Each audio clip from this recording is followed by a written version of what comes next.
Alors, quelques mots sur la puissance des matrices. On aimerait pouvoir définir une puissance sur les matrices comme on définit les puissances sur les nombres, c'est-à-dire multiplier une matrice par elle-même.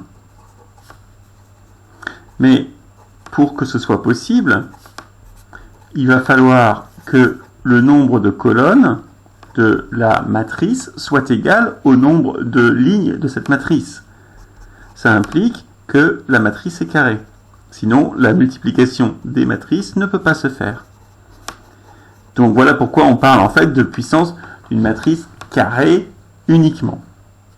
Dans ces cas-là, il est assez clair qu'on va définir A à la puissance K comme étant A fois A fois A avec K facteur, exactement comme on le faisait pour les entiers, enfin pour les nombres. Alors là, pour l'instant, on est seulement dans n étoiles. N étoiles, c'est-à-dire qu'en fait, A à la puissance 1 est par définition A, et par convention, A à la puissance 0, ce sera IN si A est dans Mn de K, c'est-à-dire de taille Nn. Voilà ce dont on a besoin pour définir les puissances. On va en fait se servir des puissances pour montrer quels sont les cas pour lesquels on peut calculer avec les matrices comme on calcule avec les nombres. Alors, il y a d'abord le cas des matrices diagonales.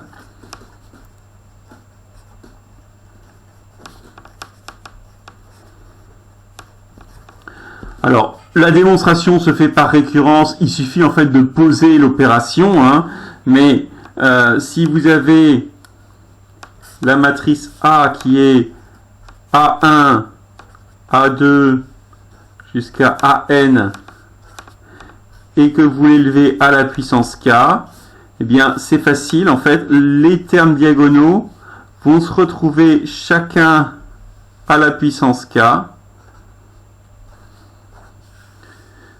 Donc c'est vraiment un cas facile et du coup on cherchera parfois à calculer, transformer une matrice en matrice diagonale, on appellera ça diagonaliser une matrice lorsque c'est possible, avant de calculer sa puissance, de façon à économiser le temps de calcul, parce que le calcul d'un produit de matrice, il est toujours important. Ce qu'on cherche à faire ensuite va être limité au cas des matrices qui commutent. Donc, si A et B sont deux matrices,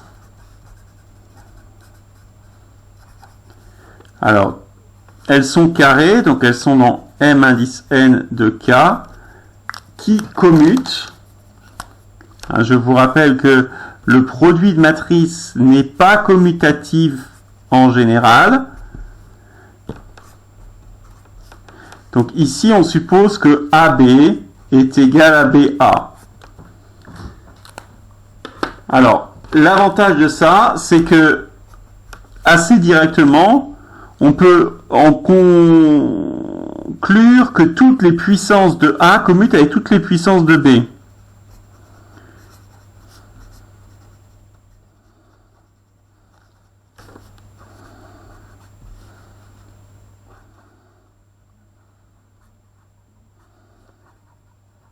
Je vais mettre commute avec B, et évidemment, la réciproque fait que les puissances de l'une commutent avec les puissances de l'autre. Alors, là aussi, on ne va pas le démontrer, mais prenons un exemple tout bête.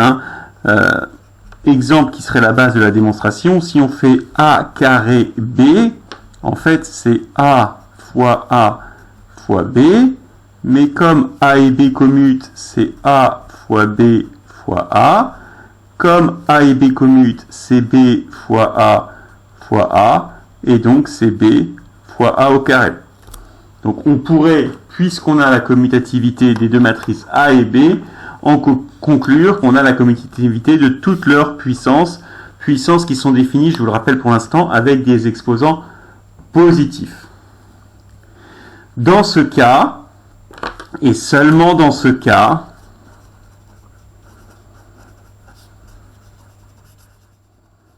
on peut utiliser des généralisations de méthodes de calcul, qui sont des méthodes de calcul sur les nombres, qui dépendaient de la commutativité. C'est-à-dire la formule du binôme,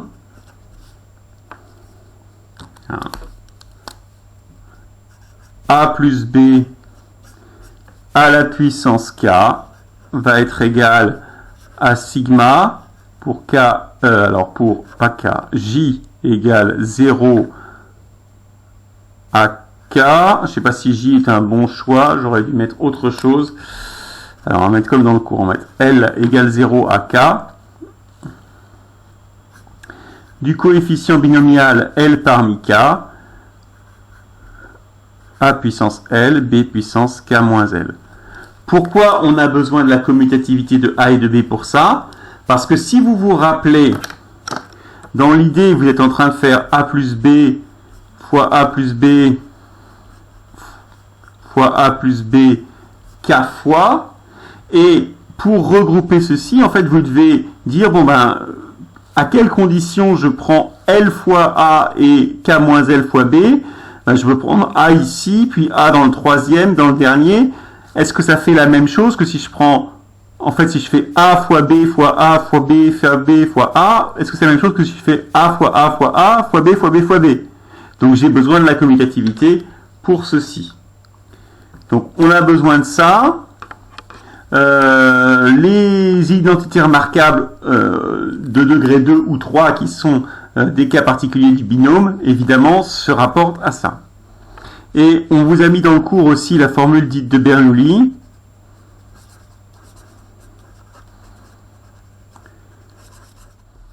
qui est celle qui permet de factoriser A puissance K moins B puissance K par A moins B. Sigma, là aussi on va prendre L plutôt. L égale 0 jusqu'à, ça va jusqu'à K moins 1 parce que A puissance L, B puissance K moins 1 moins L. Voilà ces deux formules qui peuvent être utiles dans certains exercices.